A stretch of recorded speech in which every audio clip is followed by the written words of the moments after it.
Bonjour à toutes et à tous, bienvenue. Je me présente pour les gens qui ne me connaissent pas. Je suis Sébastien Carta, chef de projet en ingénierie de formation chez Formasup Hauts-de-France. Et donc, j'ai le plaisir de vous accueillir pour ce deuxième atelier qui porte sur l'évaluation, l'évaluation en, dans, par l'entreprise. Voilà, cette question de l'évaluation de nos apprentis et de leur parcours. Et donc, nous avions déjà eu un premier atelier pour les gens qui n'avaient pas pu se connecter en décembre dernier, au cours duquel on avait déjà posé un petit peu les bases de réflexion, sachant que l'évaluation n'est pas quelque chose qu'on traite comme ça en 1 heure de webinaire, et puis derrière, tout est réglé. Et donc, on a fait un premier atelier en décembre, et là, donc, on arrive pour notre deuxième atelier aujourd'hui, qui va porter sur cette question d'évaluation et qui va essayer de s'appuyer un petit peu des échanges que l'on a eu ensemble lors du premier atelier sur des thématiques ou des sujets qui ont un petit peu émergé, sachant qu'on peut bien sûr répondre à un maximum de questions par rapport à cette logique d'évaluation et on compte sur votre participation active pour effectivement nous partager votre expérience, votre vécu, ce qui se passe bien, ce qui se passe moins bien, les questionnements qui peuvent en émerger, etc. etc. Et donc j'ai le grand plaisir d'animer cet atelier avec Mathieu Guyot. Donc oui, Mathieu Guéot de MGA Conseil Formation, c'est ça? C'est ça? Très bien. Qui effectivement nous accompagne, nous conseille, nous apporte une lecture effectivement à la fois parfois juridique pour poser des bases utiles et puis également dans une logique d'ouverture du réseau en disant, comme Mathieu intervient auprès de différents réseaux de CFA, autour de différents spécialistes de l'apprentissage, il recueille aussi des bonnes pratiques, des échanges, des points d'alerte parfois que rencontrent d'autres réseaux en apprentissage. Et donc son regard éclairé et son expertise sont toujours les bienvenus pour participer à ces temps d'échange. Je te laisse peut-être dire un petit mot, Mathieu, pour voilà. Ouais, merci beaucoup pour cette introduction, Sébastien. Content d'être avec vous. Et effectivement, si je peux être un miroir ou aider à réfléchir ou à mettre de la perspective par rapport à ce que je peux voir ailleurs chez mes autres clients, ce sera avec plaisir. Voilà, très bien, impeccable. C'est toujours par l'échange qu'on s'enrichit. C'est toujours très, très important, effectivement. Très bien, ça marche. Alors, bienvenue donc à toutes et à tous. J'espère qu'il n'y a pas eu de problème d'invitation ou de lien de connexion. Par sécurité, je crois que vous avez eu plusieurs fois le lien pour certains. Donc, vous inquiétez pas, il suffit de se connecter qu'une fois.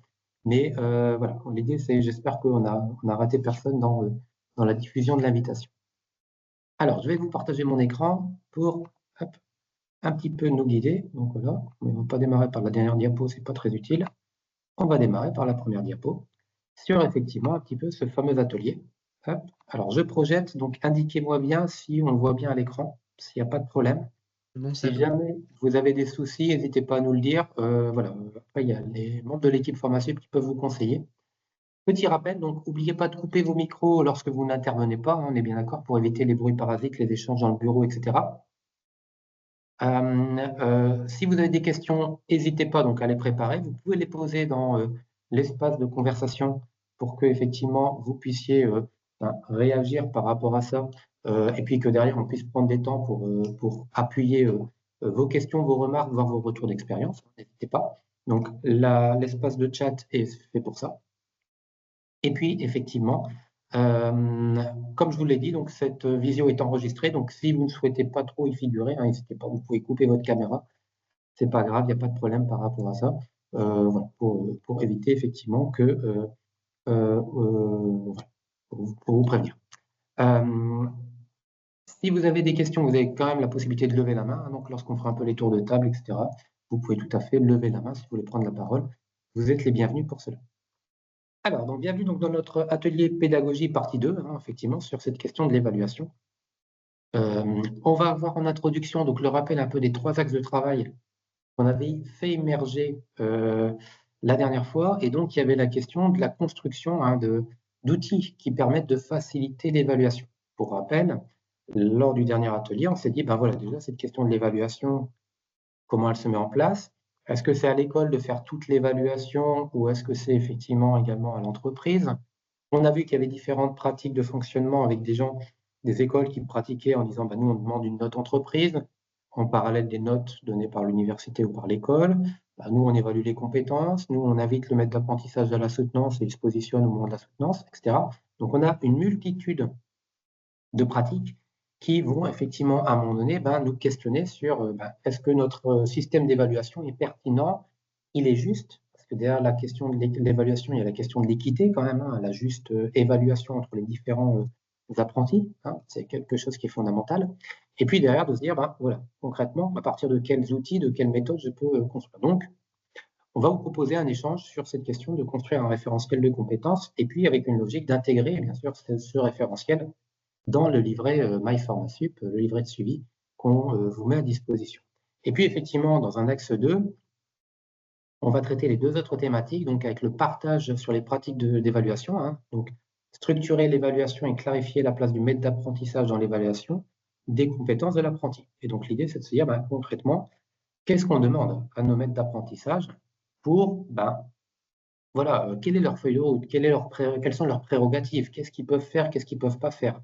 On a parfois dans les échanges entre nous, on se dit, parfois, le maître d'apprentissage, on sait que l'année ne s'est pas super bien passée. Bon, l'apprenti, il a une crainte de se faire un petit peu saquer, entre guillemets, et pas d'être évalué de manière très juste. Bon, voilà, qu'est-ce qu'on fait avec ça? Inversement, parfois, on a effectivement des maîtres d'apprentissage qui évaluent en disant, voilà, on est un petit peu, entre guillemets, à l'école des fans, le jeune mérite 20 sur 20 en note de professionnalisation, et qu'on lui pose la question avec une note pareille, vous êtes censé le recruter. Ah non, je ne le recruterai pas, oui. Donc, à un moment donné, se pose la question effectivement de cette pertinence de l'évaluation et d'une juste évaluation partagée par les différents acteurs. Donc ça, c'est vraiment quelque chose sur lequel on va également réfléchir. Et si on n'a pas le temps de tout traiter, on a déjà une prochaine effectivement session prévue où on pourra reprendre ces points. Petit rappel, donc, par rapport à l'atelier du 12 décembre, donc 3 axes: structurer une démarche compétences, et notamment à travers un référentiel de compétences, poursuivre les échanges sur la manière de construire les outils et l'évaluation demandée et la manière de la mettre en place. Et puis, effectivement, clarifier le rôle du maître d'apprentissage tuteur dans le processus d'évaluation, RF, responsable de formation, ou des évaluateurs. Et on va vous proposer de commencer par structurer un peu cette démarche compétence à travers des logiques d'outils, concrètement, cette question de dire quels sont les outils que l'on peut utiliser, et puis en même temps, derrière, quel est notre cadre? Quel est notre cadre de réflexion sur lequel on va effectivement, à un moment donné, porter cette évaluation? Et là, je vais laisser la parole à Mathieu pour qu'effectivement, on se dise, voilà, Mathieu a fait un travail de recherche, il a dit, tiens, on va regarder un petit peu ce que disent nos référentiels de diplôme, puisqu'effectivement, on est soit en lien avec le référentiel CTI, soit on est plutôt universitaire, donc on a des diplômes d'État, référentiel HCERS. France Compétences, sur le compte par qui on est obligé de passer pour faire de l'apprentissage, nous donne également des directives. On n'a pas été chercher, mais il y a d'autres référentiels, comme la conférence des grandes écoles, etc., qui peuvent poser aussi des éléments particuliers, spécifiques. On a des référentiels spécifiques, parfois par type de diplôme, comme les BUT, etc. Donc l'idée, c'est de dire déjà que disent quelques textes de référence et comment se pose cette question de l'évaluation chez nos certificateurs, enfin, en tout cas chez nos instances de contrôle qui vont nous dire on est bon, on n'est pas bon dans cette pratique d'évaluation. Je te laisse la parole, Mathieu. Ouais, merci beaucoup pour Cécile et Laurent. Si vous n'arrivez pas à voir, j'ai mis une petite manip à regarder, et Mélanie apparemment. Si vous n'arrivez pas à voir l'écran partagé, je crois qu'en cliquant sur la vignette, il y a différentes propositions de visualisation sur Teams où on voit que les gens, où on peut voir l'écran partagé. Donc c'est peut-être cette manip-là. Et sinon, essayez peut-être de simplement quitter Teams et de revenir. Ça marchera peut-être. J'espère que ça va fonctionner pour vous en tout cas. Donc oui, effectivement, sur la place que l'on doit donner en fait à l'évaluation par l'entreprise et on va dire de l'entreprise, ou en tout cas sur l'activité entreprise. Nous, ce qu'on remarque, en tout cas d'un point de vue global, c'est qu'on a de nombreux acteurs qui ont des pratiques différentes. Et c'est vrai que c'était interpellant de se dire, mince, normalement tout est cadré, et on est du coup allé vérifier un petit peu tout ça. Ce qu'on a vu, et c'est ce dont on parlait la dernière fois, c'est qu'on a une certaine liberté en fait, dans la façon d'évaluer les compétences des apprentis. On nous dit que les certificateurs doivent nécessairement prévoir les modalités d'évaluation. Ça, oui, que ce soit sur du titre ou sur du diplôme, que ce soit sur de l'éducation nationale ou du ministère du Travail, peu importe, il faut que ce soit prévu. Mais quand on regarde le référentiel de la CTI, quand on regarde le référentiel de l'HCERS, et tu l'as dit Sébastien, il y a également d'autres référentiels qui sont dans le même ordre d'idées, on nous dit qu'il faut évaluer, on nous dit que la place de l'entreprise est importante, qu'il faut éviter tous les biais, on va dire, de contexte et essayer de gommer les disparités sur voilà, un même apprenti, enfin deux apprentis qui font la même formation mais dans deux entreprises différentes. Nécessairement, l'évaluation sera peut-être pas la même, et ça, il faut savoir en tenir compte. En tout cas, c'est ce que nous demandent ces différents référentiels. Là où ça devient assez intéressant, encore plus, je dirais, c'est avec ce référentiel France Compétences qui développe une petite partie sur, pareil, l'évaluation des compétences acquises en entreprise et l'évaluation par l'entreprise. Et ce que nous dit ce référentiel, c'est qu'il est nécessaire, et ils insistent, hein, alors j'ai plus le terme exact, je crois que je l'avais mis là, on nous dit qu'il convient d'assurer une séparation entre l'évaluation en entreprise et la délibération du jury. Le maître d'apprentissage, le tuteur ou le maître de stage, s'ils peuvent utilement éclairer le jury, ne peuvent pas faire partie de celui-ci.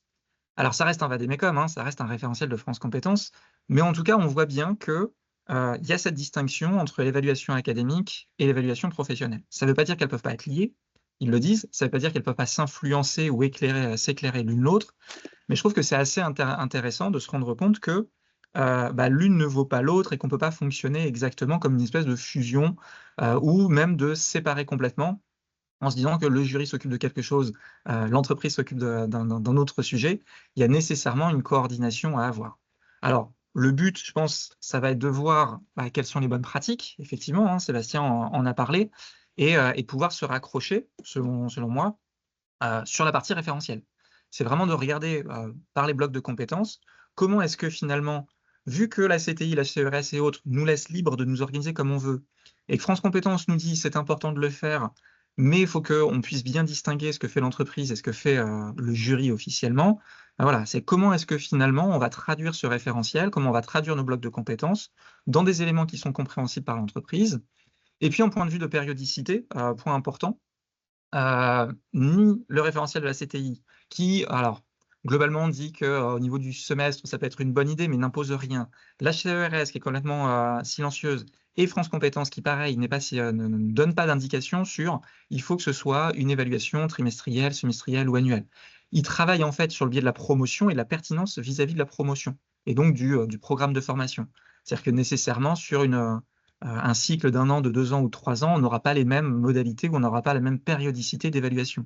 Mais là encore, on laisse le pédagogue faire un peu ce qu'il veut en matière d'évaluation, tant que c'est cadré, tant que c'est partagé, et tant qu'on identifie bien quelles sont les différentes parties entre l'académique et le professionnel.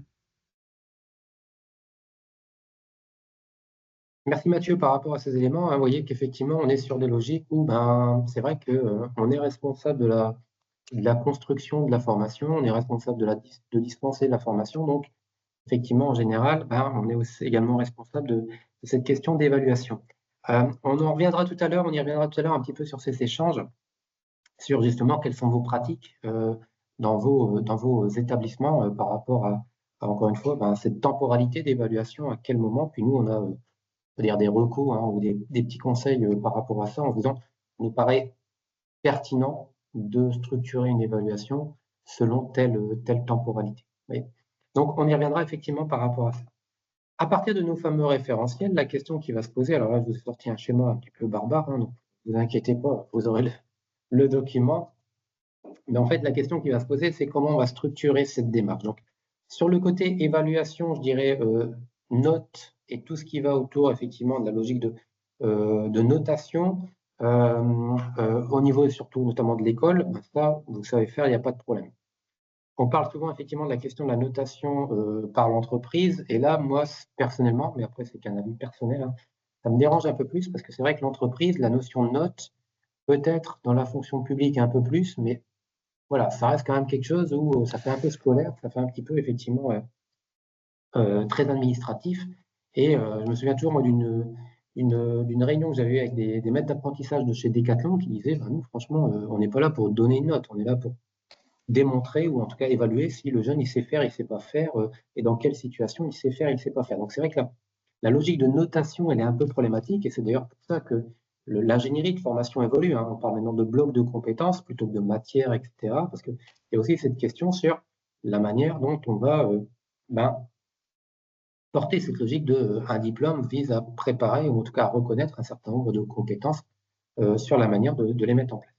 Donc, il existe des démarches, et nous, on va focaliser un petit peu sur la logique compétences, qui est un petit peu mon dada, je le reconnais, et la manière dont on peut construire cette logique compétence à travers effectivement les outils que vous avez. Alors pour certains, je pense que vous êtes déjà très bien équipés. Je pense aux écoles d'ingénieurs, la plupart du temps, vous avez quand même les référentiels qui existent, et qu'à partir de ces référentiels, en général, vous avez structuré une démarche souvent assez pertinente, assez ambitieuse, qui vise à bien, comment dirais-je, à bien piloter, à bien faire des points d'étape réguliers pour bien mesurer à un moment donné la montée en compétences des jeunes, et vos partenaires industriels ou autres vous accompagnent et sont pleinement intégrés là-dedans.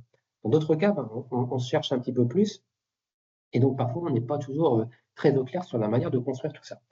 Là, dans le schéma que je vous propose, encore une fois, qui vous sera envoyé, l'idée c'est de se dire, déjà, quand on va parler effectivement de la construction d'une évaluation et d'un référentiel de compétences, c'est à partir de quoi je pars. C'est-à-dire que, est-ce que je pars du diplôme, ou est-ce que je pars de l'entreprise? Est-ce que je pars des métiers cibles? Est-ce que je pars des activités mises en place par l'entreprise? Ou est-ce que je pars des documents qu'on a dû construire à un moment donné dans l'histoire de la formation? Lorsque vous êtes dans une démarche d'habilitation France Compétences, d'une certaine manière, on va vous demander de réfléchir sur, et on va avoir une fiche RNCP, on vous demande de réfléchir sur la finalité du diplôme, à quel métier il prépare, quelles sont les compétences qu'on y développe, etc. Donc, c'est-à-dire qu'il y a un point de départ qui va quand même tourner autour de la question on va partir de quelque chose qui ressemble effectivement à des situations professionnelles sur lesquelles on va pouvoir identifier les compétences et que l'on va vérifier. Et à un moment donné, vous allez dire, après, on va venir rattacher nos matières par rapport à ça. C'est-à-dire concrètement, pour construire un mur correctement dans le bâtiment, il faut peut-être que je sache faire un calcul minimum pour mesurer ou pour compter le nombre de parpaings que j'aurai besoin. Donc, à ce moment-là, les mathématiques ont tout leur sens parce que je pars d'un problème très concret, combien de briques il me faut, et à partir de là, je vais me dire, je vais commander autant de briques. C'est-à-dire que derrière, on va se dire comment on va aller chercher des matières un peu plus conceptuelles, un peu plus structurantes en termes de réflexion, puis ramener ça à des situations très, très concrètes. Dans la démarche qu'on vous propose, on part effectivement d'une logique, en tout cas, nous, en général, moi, voilà, on part effectivement d'une logique de référentiel métier, de situation professionnelle ou d'enjeu. Et d'ailleurs, c'est ce que vous faites, encore une fois, quand vous travaillez sur vos fichiers RNCP, vous allez dire, ah oui, à un moment donné, à quel métier on prépare, et par rapport à ces métiers, comment on va faire un petit peu le cheminement inverse pour se dire comment est-ce qu'on en arrive à des séquences de formation. À partir de là, en général, on va identifier un ensemble de compétences qu'on va regrouper par ces fameux blocs de compétences, blocs de connaissances et de compétences, voilà, ou qu'on peut appeler de différentes manières. Et moi, ce que je vous recommande, c'est de réfléchir sur des grands domaines. C'est-à-dire qu'en général, de se dire, voilà, former en gestion des ressources humaines, c'est peut-être maîtriser 3 à 5 grands domaines dans lesquels ensuite on a un certain nombre de blocs, et ces blocs se déclinent ensuite en compétences. En général, ensuite, à partir de là, une fois qu'on a à peu près structuré nos blocs de compétences, on va passer à l'étape en haut à gauche où on va croiser avec nos unités d'enseignement. C'est-à-dire qu'on va se dire, derrière, effectivement, est-ce que quand je croise tout ça, je retrouve bien ce qui existe aujourd'hui ou ce que je souhaite mettre en place dans le cadre de ma formation? Dans une troisième étape, une fois que j'ai checké, que j'ai vérifié que toutes mes matières s'y retrouvaient, ou en tout cas que tout ce que je voulais faire en termes d'enseignement s'y retrouvait, je vais définir une temporalité sur mes blocs de compétences en disant, il y a des blocs de compétences annuels, il y a des blocs de compétences semestriels, il y a tel bloc qui doit être fait avant tel autre, etc., etc. Et à partir de cette planification, je vais en déduire les modalités pédagogiques, c'est-à-dire comment je vais adapter ensuite, effectivement, les modalités qui vont permettre à mes jeunes de développer ces compétences. Okay, ça, c'est dans la logique, quand on raisonne dans une logique de diplôme. Et comme on est en apprentissage, on va faire ce travail à deux niveaux. On va se dire, à l'université ou à l'école, comment je définis effectivement ces blocs de compétences.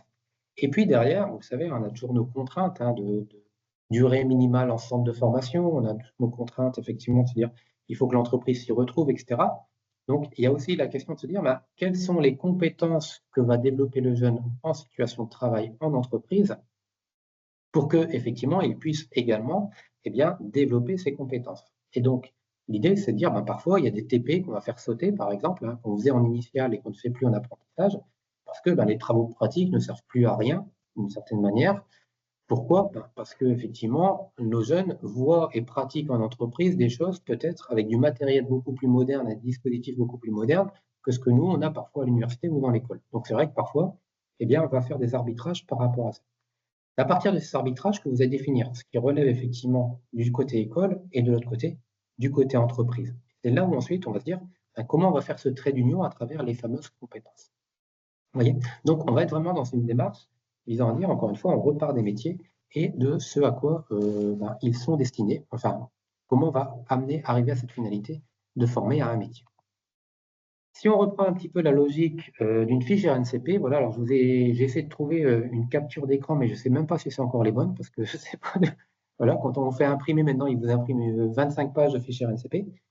Concrètement, effectivement, qu'est-ce qui est important? Normalement, vous le savez tous, et si vous ne le savez pas, je vous le dis. Pour faire une formation en apprentissage, il faut que votre formation soit inscrite au RNCP. Okay, c'est évident, maintenant, pour tous ceux qui sont dedans. Il y a quelques années, avant la réforme de 2018, on n'était pas tout à fait à jour, ce n'était pas grave. Aujourd'hui, c'est fondamental puisqu'il y a des obligations liées au financement et que nos chers financeurs, notamment les opérateurs de compétences, vérifient que est-ce que la certification est encore d'actualité. Donc, cette inscription à RNCP, elle est très importante. Et derrière cette logique d'inscription, il y a également, on renouvelle régulièrement, effectivement, cette habilitation, cette autorisation à dispenser la formation. Donc ça, c'est quelque chose qui est très important. Un petit point de rappel d'ailleurs, faites très attention, si vous sentez que votre RNCP arrive à échéance dans l'année, traînez pas pour vérifier que les démarches de mise à jour soient bien engagées. Vérifiez qu'il n'y ait pas d'oubli, parce que derrière, ça nous amène quelques nuits blanches ou quelques sueurs froides, n'est-ce pas Michael, sur les RNCP qui tombent en plein milieu de l'année. Donc voilà, donc ça c'est important. Une fiche RNCP, on y retrouve quoi? On y retrouve des éléments clés. Alors, je n'ai pas tout mis, puis on ne va pas focaliser sur tout ça, mais on y retrouve l'essentiel, en général, la petite synthèse qui donne toutes les codifications, etc. Les certificateurs, donc la liste des écoles, établissements de formation habilités à dispenser et certifier la formation. Le résumé de la certification, et avec les 3 points clés qui m'intéressent, moi, c'est les activités visées, c'est-à-dire concrètement, quelles sont les activités que va mettre en place la personne qui suit la formation, c'est-à-dire quel est le but, voilà, et il doit savoir faire quoi. Les compétences à tester, quelles sont les compétences qu'il va devoir effectivement à un moment donné mettre en œuvre, c'est-à-dire quel est le résultat. À la fin de la certification, si j'ai fait de la gestion des ressources humaines, je dois être capable de faire ça en situation de travail. Je vous rappelle qu'on est bien sur une logique de qualification, c'est-à-dire que derrière, quelqu'un qui annonce sur son CV qu'il est diplômé de telle école dans tel diplôme, c'est un gage de reconnaissance sur le marché du travail pour dire vous venez de telle école, vous êtes diplômé, donc je pose l'hypothèse en tant que recruteur que vous avez ce niveau de compétences, ce savoir-faire, ce niveau de connaissance. Et puis les compétences, les blocs de compétences, et effectivement derrière le fameux bloc que l'on retrouve. Le secteur d'activité, le type d'emploi visé, les voies d'accès, la certification, est-ce que c'est la formation initiale classique, je dirais, apprentissage, etc. Les liens avec d'autres certifications et les bases légales. Donc, tout ça, on le retrouve sur une fiche RNCP. Et donc, premier outil, de se dire, voilà, à partir de cette fiche, est-ce qu'il n'y a pas des choses que je peux reprendre naturellement et qui peuvent me servir à structurer mon fameux référentiel qui servira de base à l'évaluation. Et ça, effectivement, c'est quelque chose que je vous invite à faire si vous avez l'occasion de le faire ou si vous travaillez sur cette question-là avec vos équipes, c'est de se dire déjà, on va regarder notre fiche RNCP, qu'est-ce qu'elle raconte, et puis est-ce qu'on est toujours conforme par rapport à ce qu'on a éventuellement déclaré ou par rapport au RNCP auquel on est rattaché. Vous voyez, donc ça, c'est effectivement à partir de cette base-là. Si on reprend les activités visées, je vous ai pris un exemple à un master management parce que je pense qu'on en a beaucoup dans le réseau, le 35917. Qu'est-ce qu'on retrouve dans les activités visées? On a clairement, voilà, je vous ai donné 2-3 exemples, voilà. Identification des opportunités, des contraintes et des arbitrages opportuns de la mise en place d'outils de management. Vous voyez, et donc déjà, je me dis, si je formule comme ça une compétence à évaluer, si je dis, voilà, concrètement, à partir de là, je vais déterminer une compétence, il va falloir que je sois relativement quand même précis pour permettre aux utilisateurs de comprendre. En termes d'activité également, ils font des analyses des besoins stratégiques, managériaux, organisationnels concernant l'harmonisation, voilà, conception, harmonisation des systèmes de contrôle adaptés à l'entreprise. Deuxième élément, effectivement, je vais être sur cette démarche où c'est des activités qu'on attend pour un master management.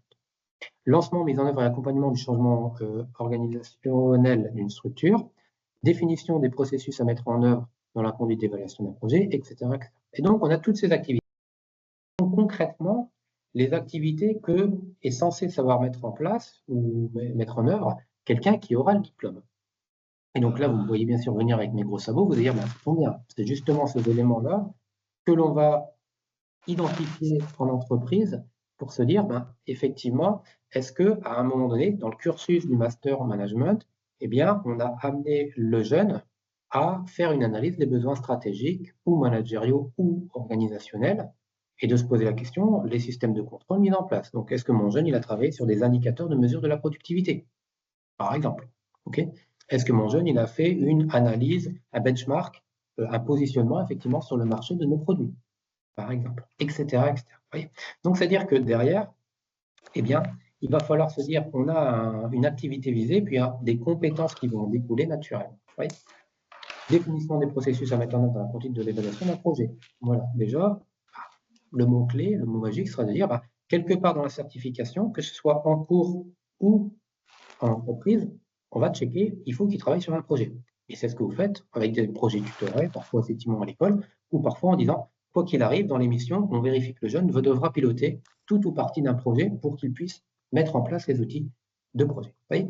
Donc tout ça, doit vous aider, et c'est même très utile dans la définition des missions, parce que ça doit vous aider également à dire à un moment donné, est-ce que quand quelqu'un, une entreprise qui envisage de recruter un jeune me décrit ses missions, est-ce que je retrouve quelque part un petit peu, je dirais, ces activités visées? C'est-à-dire, est-ce que quelque part, on parle de gestion de projet, de faire des benchmarks stratégiques, d'accompagner le changement, de proposer une stratégie marketing adaptée à la problématique de son organisation, etc., etc. Vous voyez. Donc, ça, c'est des éléments qui doivent déjà vous guider. Et ce qui va être intéressant, c'est de se dire comment, à un moment donné, on va pouvoir croiser ces activités et puis en déduire les compétences à développer. Hop. C'est bon. À partir de là, France Compétences nous dit également, il y a des activités visées, puis il y a des compétences.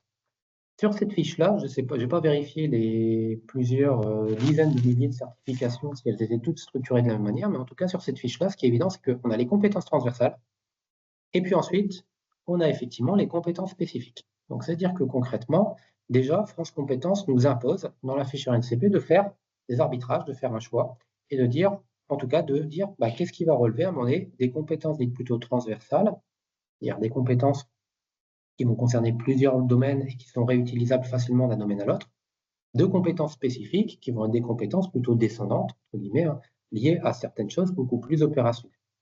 Et donc là déjà, vous voyez, on a déjà un certain nombre de compétences qui vont nous aider à structurer notre référentiel de compétences. C'est-à-dire que derrière, bien sûr, les responsables de formation, les personnes qui vont travailler à l'ingénierie vont faire des choix, des arbitrages, mais à partir de là, l'idée c'est que vous avez déjà des traces, des éléments qui peuvent vous aider à dire je vais peut-être pas faire évaluer tout ça, mais il y en a quand même, je vais me dire, je peux pas décemment avoir un apprenti ou un jeune qui sort de ma formation, ou en formation continue d'ailleurs, si, à minima, je ne peux pas attester qu'il a au moins la compétence 1, la compétence 4, la compétence 6. C'est-à-dire qu'après, vous allez faire des arbitrages pour dire, concrètement, pour moi, quel que soit mon jeune, quelle que soit son alternance, concrètement, il est à minima obligatoire qu'il ait vu ou développé une partie de ses compétences. Et donc, c'est ça qui va être intéressant, c'est de se dire, on va peut-être pas rechercher l'exhaustivité parce que c'est souvent la limite des démarches compétences. On rentre dans des usines à gaz, comme on dit, où on s'en sort pas. Mais de se dire, quelqu'un qui sort du master management de votre école, qu'est-ce que vous pouvez dire? Moi, je certifie sur l'honneur qu'il a vu ça ou ça, il a développé telle ou telle compétence. C'est ça qui va être intéressant. Les compétences transversales, je vous les passe parce qu'il y a de quoi s'amuser. Et puis, vous voyez, les compétences spécifiques, eh bien, on va rentrer dans des choses beaucoup plus précises. Exemple, élaborer une vision stratégique dans le domaine du management. Faire de la veille des évolutions de l'environnement ou de l'écosystème. Vous voyez, on parlait de benchmark, donc c'est-à-dire que là, on rentre sur des choses déjà beaucoup plus pratiques. Donc, si vous dites, mon jeune, je vais le recruter en apprentissage, il va analyser le marché sur le produit du dentifrice. Voilà, parce qu'effectivement, on vend du dentifrice, et ben derrière, il fait de la veille sur les évolutions de l'environnement et de l'écosystème. Vous voyez? Et donc derrière, il va travailler là-dessus. Et anticiper les transformations et innovations possibles afin de développer de la vision globale. Donc éventuellement, anticiper une vision. Oui, Mathieu, tu vas intervenir? Ouais, juste pour te préciser par rapport aux fiches RNCP sur la distinction compétences transversales ou compétences spécifiques, on le retrouve à chaque fois. On ne retrouve pas forcément des blocs différents. En fait, France Compétences impose d'avoir des blocs de compétences, n'impose pas d'avoir cette distinction entre compétences transversales ou compétences spécifiques, mais on retrouvera soit comme là, un bloc compétences transversales et un bloc compétences spécifiques, ou alors à l'intérieur des blocs compétences, la distinction entre transversales et spécifiques. On retrouve à chaque fois, mais la présentation, elle n'est pas imposée par France Compétences. D'accord, ok. Donc ça veut dire clairement, effectivement, que dans tous les cas, il nous invite à réfléchir sur les deux dimensions, on va dire, Oui, plutôt tout à transverse, fait. plutôt C'est ça. effectivement. Il nous impose la description des compétences, les modalités de transmission et d'évaluation. Mmh. Donc effectivement, ça c'est des choses qui vont être importantes pour se dire, après, bah, on a bien du transverse, on a bien effectivement du spécifique, et à partir de là, eh bien, comment on va structurer ces choses et bah, comment on va définir que nos jeunes, ils ont eu de la compétence transverse, ils ont eu de la compétence spécifique et que, quelle que soit leur alternance, parce que c'est bien la problématique souvent, hein, de se dire, en fonction des alternances, bah, c'est vrai que mon jeune, il voit telle chose en comptabilité, il voit telle chose en mécanique, mais il ne voit pas tout.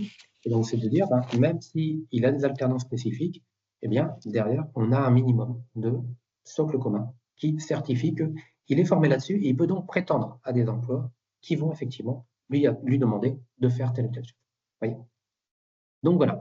Donc on va avoir effectivement ces compétences spécifiques qui vont nous, derrière, ben, nous guider en fait et se dire: «Tiens, là-dedans, qu'est-ce que je peux reprendre?» encore une fois, de manière totale, de manière partielle, et de se dire: «Ben, il y a des choses sur lesquelles je vais sans doute solliciter l'entreprise pour me donner son avis par rapport effectivement aux situations vécues par l'apprenti et la manière dont on peut avoir un retour sur le développement de ses compétences».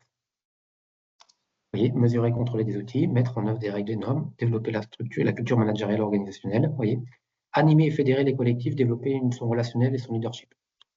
Bon, bah ça, effectivement, comme ça, c'est compliqué à réaliser, c'est-à-dire, concrètement, est-ce que je suis capable de structurer des réunions? Je suis capable, effectivement, de partager du sens, de mener des entretiens dans lesquels je parle de la culture entreprise? Est-ce que j'embarque les gens ou est-ce que c'est poussif, etc., etc.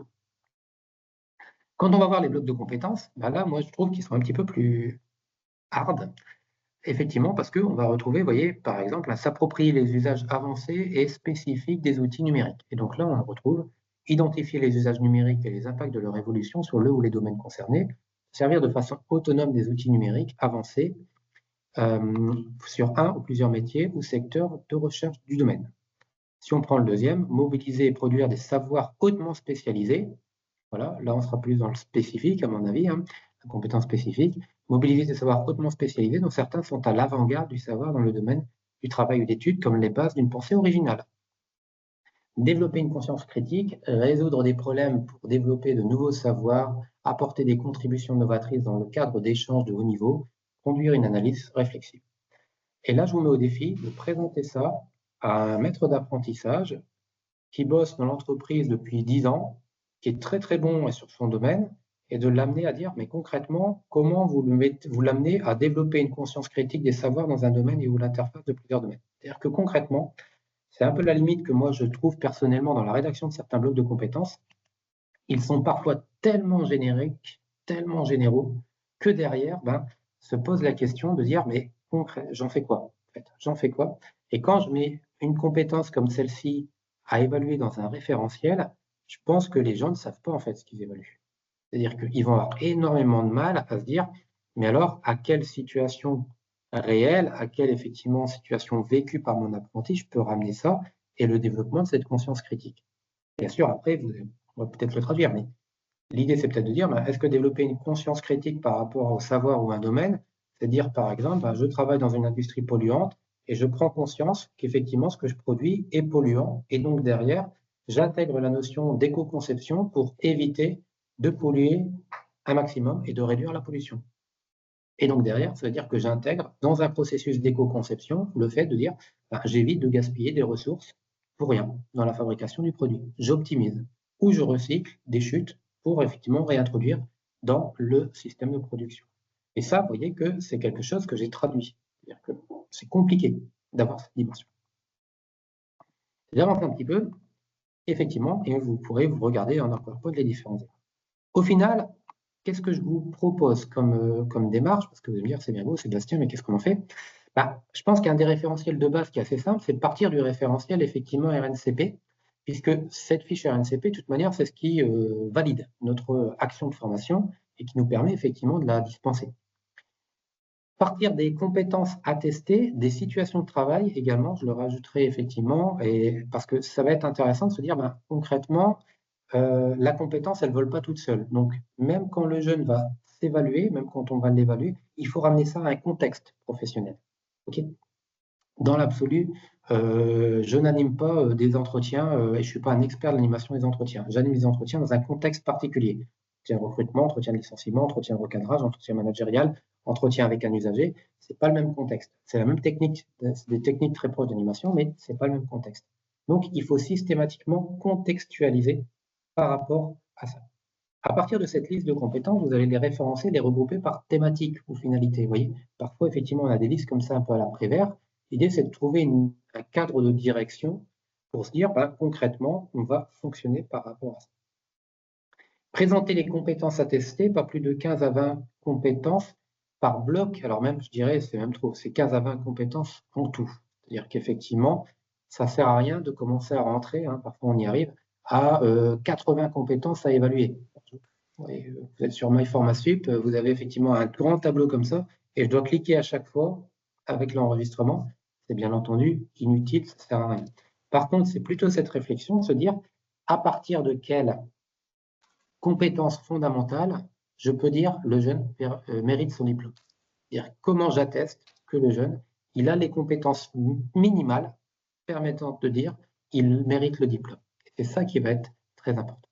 Et déterminer bien sûr une échelle d'évaluation, intégrer la grille d'évaluation dans MyFormasup, ça c'est voilà, je prêche pour ma paroisse, mais concrètement, effectivement, c'est bien de se dire, derrière, je vais intégrer ça dans le parcours de formation de l'alternant, donc effectivement, à des moments clés, eh bien, je vais utiliser le livret numérique notamment pour effectivement bien structurer la démarche. Il y a des visites d'entreprise consistant à échanger, puis il y a des démarches d'évaluation.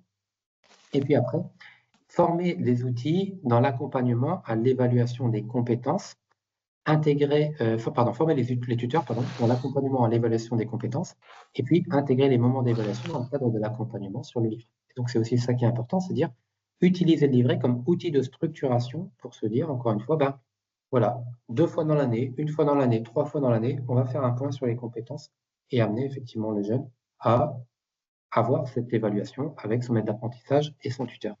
Et là, on le verra effectivement tout à l'heure, un petit peu la place du tuteur là-dedans. Quand on parle de compétences, de quoi parle-t-on? Je vais aller très vite. On peut avoir des compétences très variables. Alors, quand j'étais plus jeune, on a travaillé sur les compétences. On était parti sur un triptyque suivant, qui vaut ce qui vaut, mais avec les compétences dites transversales. Et là, on va retourner un peu sur ce qu'on appelle les soft skills aujourd'hui, c'est-à-dire les compétences qui vont être liées à la manière d'intégrer des problématiques et de les résoudre. Donc, résolution de problèmes, esprit critique, intelligence émotionnelle, jugement de prise de décision, sens du service, négociation, management, etc. Concrètement, ils vont être un mélange entre la capacité à mettre en place des processus cognitifs et comportementaux pour atteindre un objectif. Les compétences techniques, ce qu'on appelle maintenant les hard skills, rédiger un courrier, démonter une machine, construire correctement un mur, etc., etc. Et les compétences relationnelles et comportementales, capacité relationnelle, sens de l'écoute, etc. Donc, c'est-à-dire que vous pouvez tout à fait avoir des grilles de construction sur lesquelles vous allez partir sur ces 3 types de compétences, par exemple. On peut retrouver des compétences plutôt sur une logique thématique, compétences liées à l'environnement de travail, à la culture d'entreprise, est-ce que mon jeune comprend dans quel environnement il évolue, les compétences liées aux relations, les compétences métiers ou techniques, les compétences organisationnelles, qu'il arrive à piloter un petit peu des projets, etc., les compétences managériales, les compétences stratégiques, etc., etc. Ce qui est important, c'est de vous dire, nous, qu'est-ce qu'on évalue et comment on notifie, on classe ces logiques de compétences. Exemple d'échelle d'évaluation, donc on peut avoir non acquis, en cours d'acquisition et acquis, mais c'est un petit peu light. Là, c'est quelque chose qu'on avait construit il y a quelques années, sur se dire, concrètement, quand je dois évaluer effectivement les connaissances, les compétences, on peut avoir d'abord des connaissances de base. Le jeune, il connaît basiquement ce qui se passe. Je connais basiquement telle ou telle situation. Les connaissances approfondies, j'ai travaillé dessus, je commence à bien connaître. Le savoir-faire opérationnel, là, j'ai mis en œuvre. La maîtrise, j'ai mis en place des savoir-faire opérationnels et je les mets régulièrement en œuvre, dans différents contextes. Je suis capable de transmettre mes savoir-faire. Et puis l'expertise, je maîtrise la totalité du process et je sais effectivement à la fois atteindre un excellent niveau et améliorer les process. Vous voyez, donc ça, c'est un exemple d'échelle que l'on peut retrouver dans différentes formations externes. Dans MyFormaSup, nous, on vous conseille voilà, des grilles, des outils qui peuvent vous aider. Et donc, pour les retrouver, c'est simple. Vous pouvez aller dans formulaire quand vous vous connectez depuis votre espace, dans la barre d'en haut, vous voyez. Et puis, si vous allez vous avez les filtres qui apparaissent. Et là, il faut cocher le filtre modèle sur la gauche. Donc, vous avez filtre, modèle de filtre. Et là, après, vous pouvez les choisir dans les différentes catégories. Et si vous allez dans compétences, vous allez retrouver, par exemple, des exemples de référentiels de compétences qu'on a mis en ligne, que vous pouvez tout à fait dupliquer, récupérer, retravailler selon votre culture. Et bien entendu, on est là pour vous aider. Exemple qu'on peut retrouver, vous voyez, voilà, sur un exemple de référentiel soft skills, communication orale, écrite, communication non verbale, écoute active, etc., etc. Et puis, comment on peut définir une échelle. Voilà, encore une fois, tout ça, c'est personnalisable selon ce que vous souhaitez.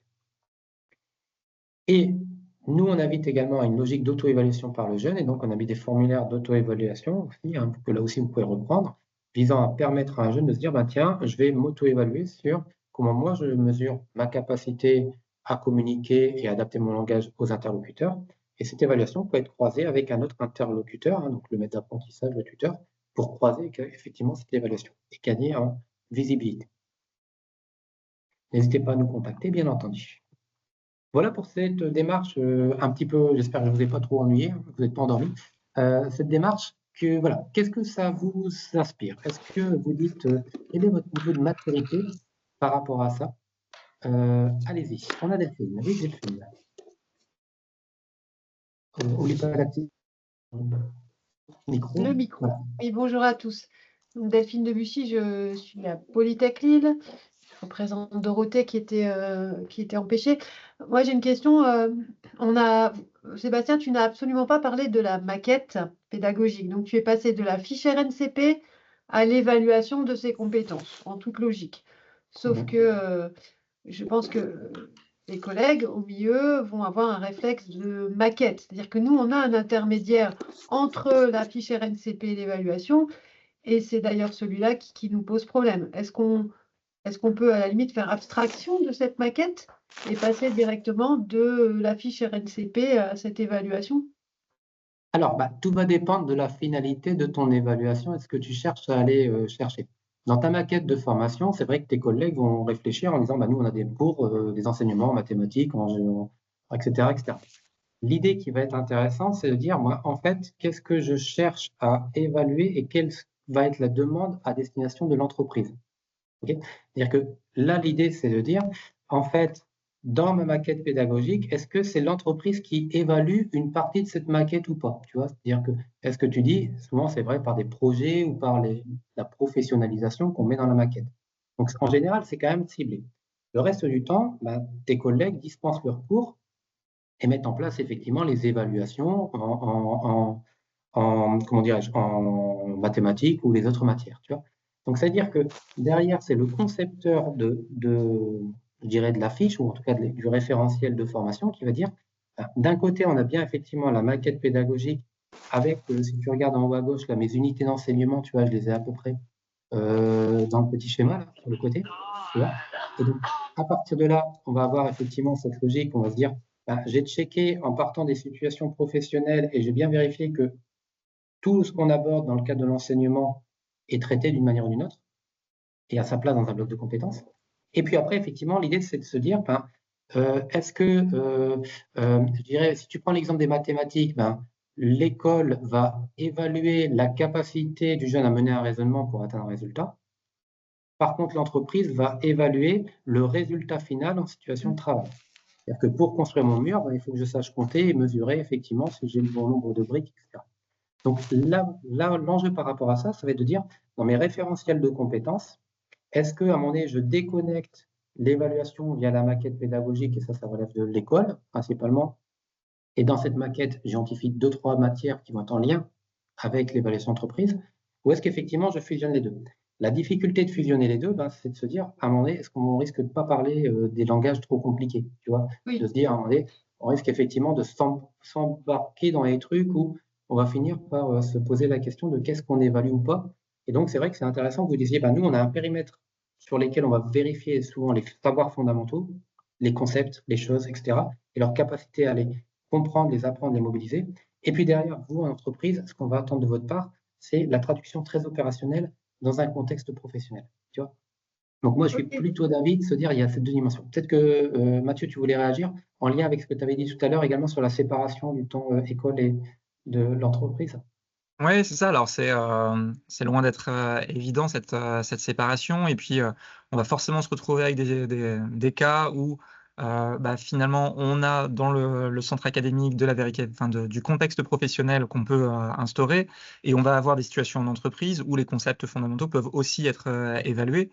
Donc, effectivement, il y a besoin d'avoir une clarté. Genre, moi, alors là, pour le coup, je mets ma casquette même entreprise. Au-delà de consultant, je mets ma casquette entreprise où effectivement, moi, j'ai besoin que ce soit clair sur ce qui est attendu de mon évaluation par le centre de formation dans lequel je recrute un apprenti. Ça, c'est évident. Maintenant, je pense qu'on doit fonctionner avec une part de souplesse pour qu'on puisse également échanger. Et il y a peut-être cette séparation entre ce que j'évalue concrètement et les échanges que je peux avoir peut-être un peu plus informels avec le centre de formation, avec le tuteur, sur voilà, sur les savoirs fondamentaux, même si ce n'est pas notre part d'évaluation, nous, on a pu remarquer que. Et donc, de pouvoir distinguer, et c'est là où normalement la fiche RNCP et le certificateur doivent être aussi clairs sur les modalités d'évaluation et de pouvoir s'influencer l'un l'autre. Et c'est ce qu'on se disait aussi en introduction, en préparation, je ne sais plus si tout le monde est arrivé ou pas, sur cette distinction entre la compétence et la tâche, où on va être capable vis-à-vis de l'entreprise d'ancrer finalement une compétence dans un contexte, de le traduire en tâche spécifique, et pouvoir, voilà, en tâche pratique, et pouvoir l'évaluer aussi de cette manière-là.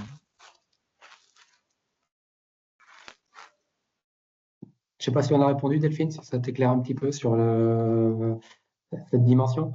Oui, merci beaucoup. Ok, mais merci pour ta question qui est très juste, hein. C'est vrai que j'ai pas forcément beaucoup fait référence à la maquette pédagogique et forcément, voilà, un enseignant va se dire, mais mon cours, il est où là-dedans? Tu as tout à fait raison, effectivement. D'autres remarques, d'autres questions par rapport à ça?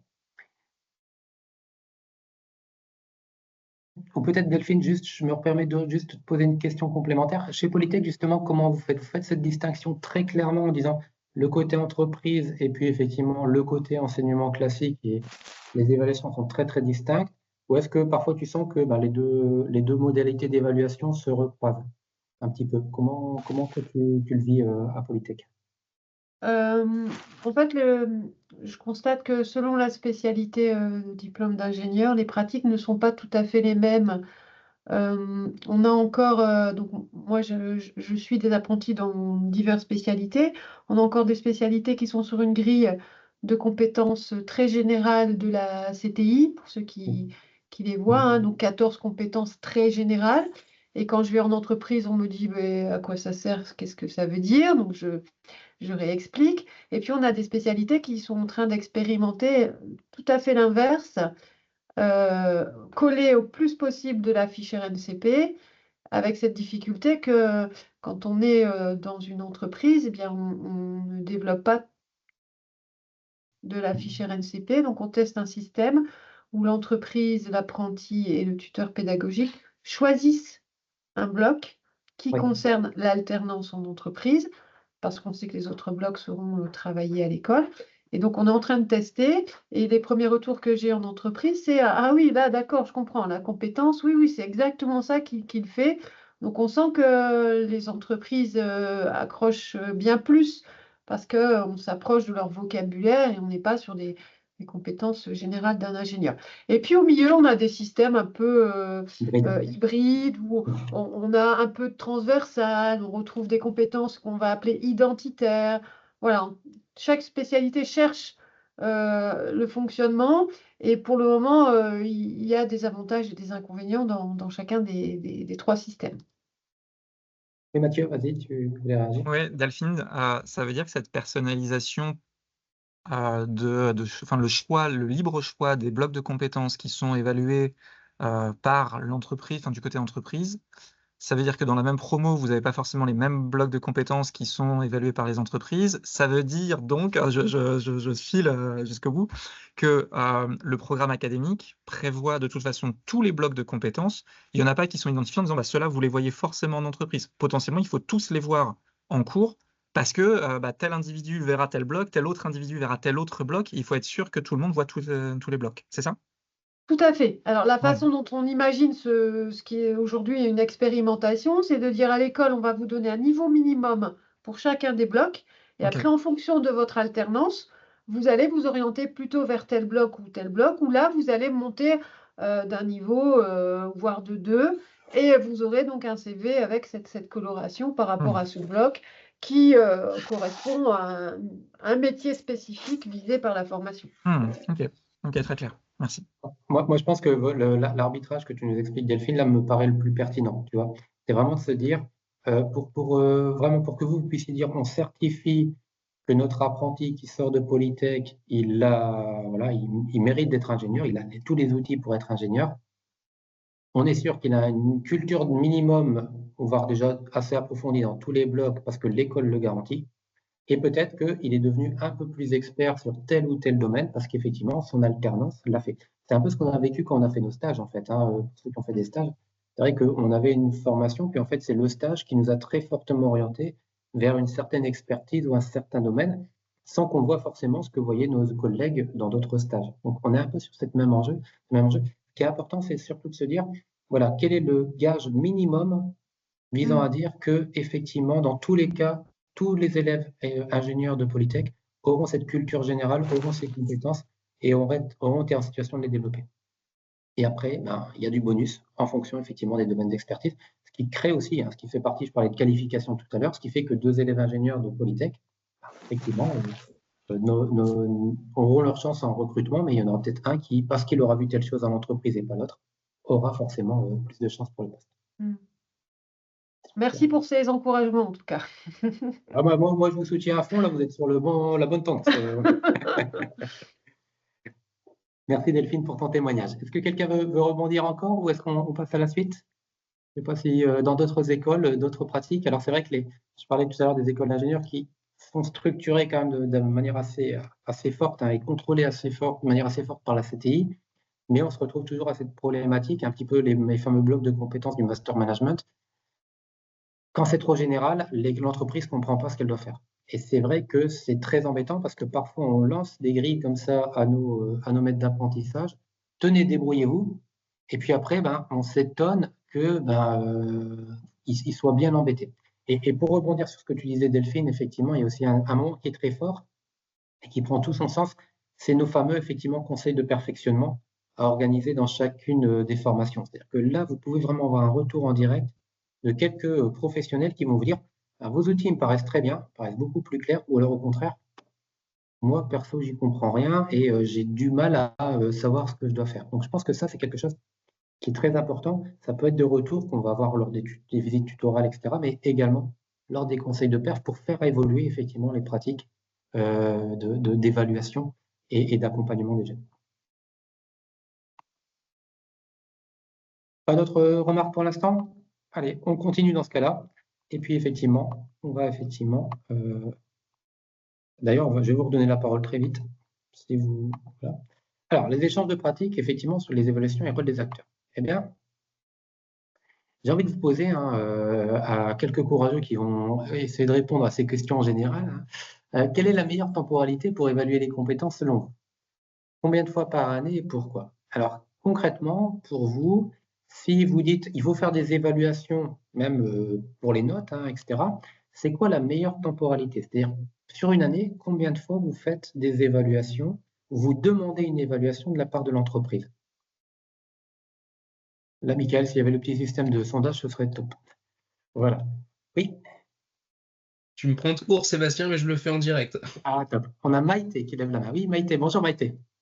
Bonjour, donc chez Cési École d'ingénieurs, nous on demande en fait une évaluation à chaque fin de semestre.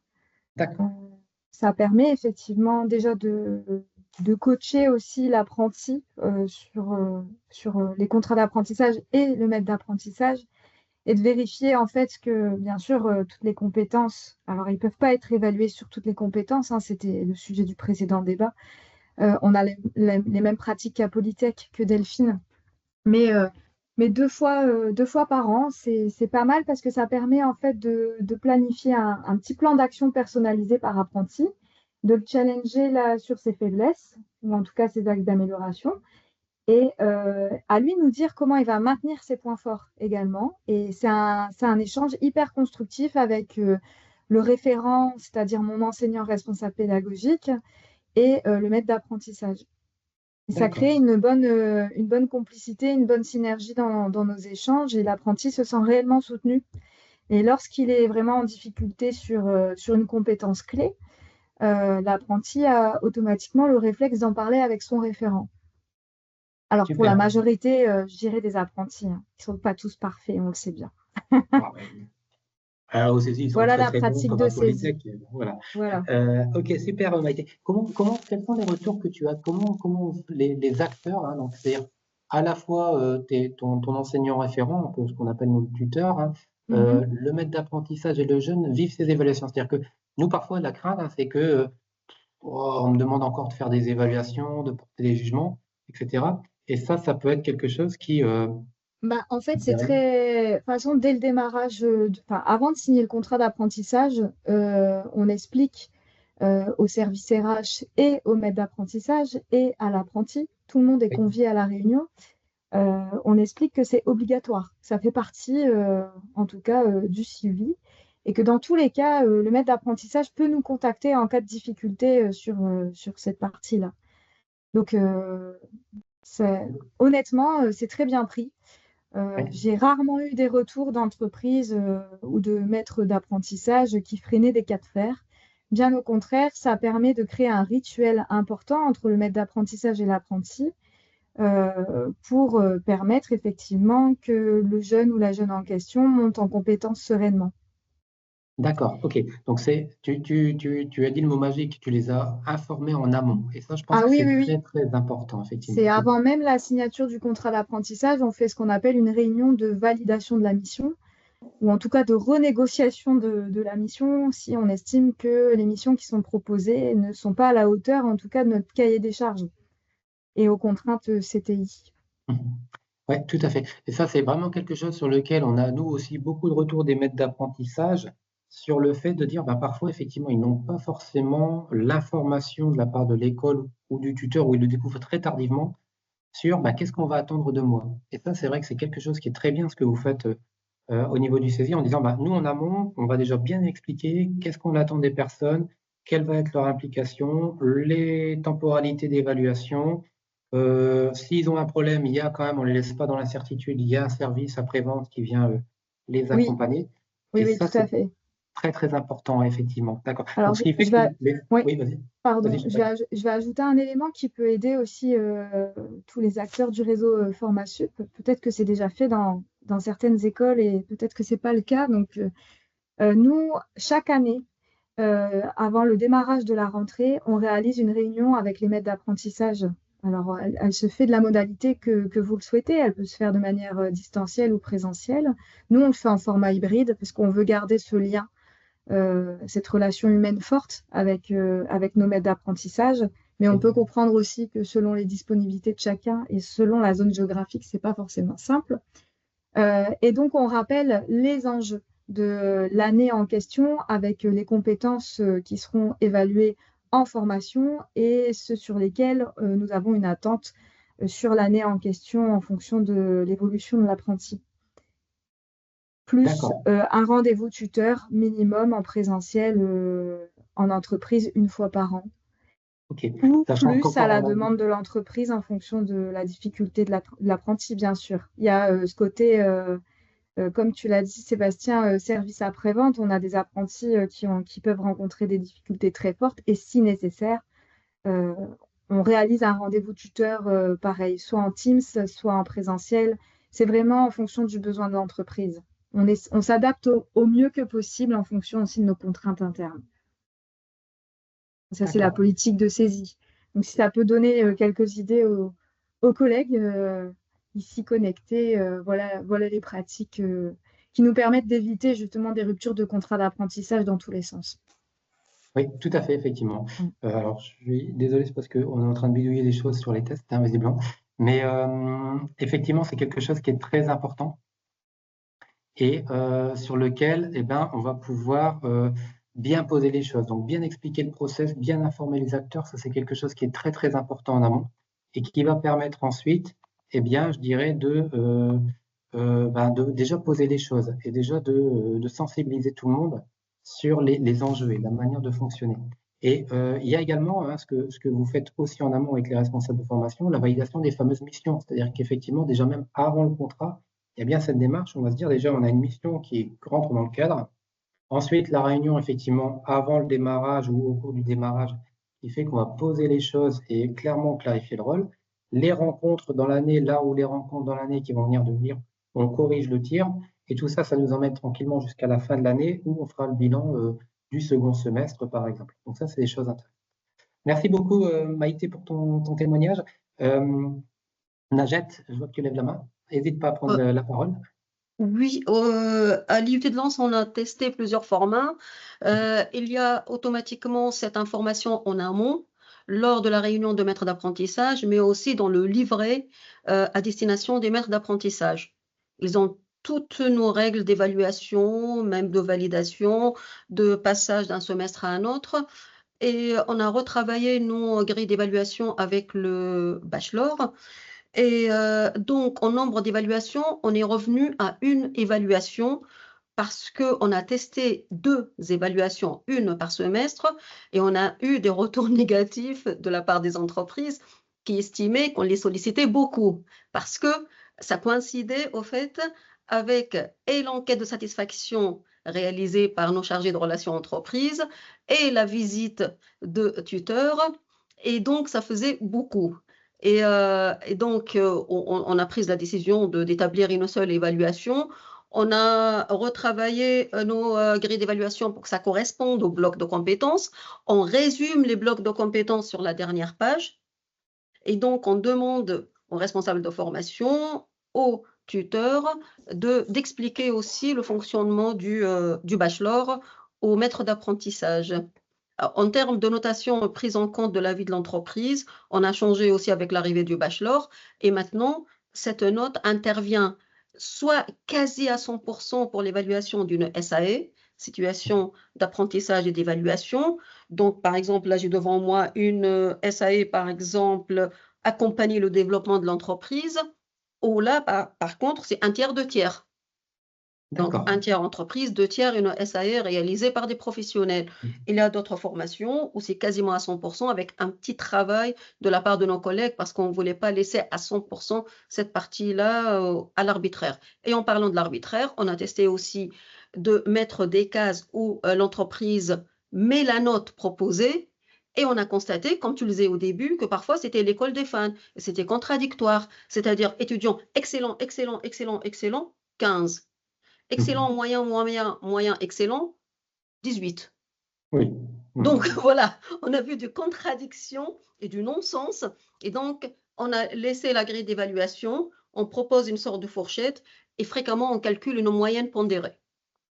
Voilà, pour être juste dans la notation de nos étudiants alternants.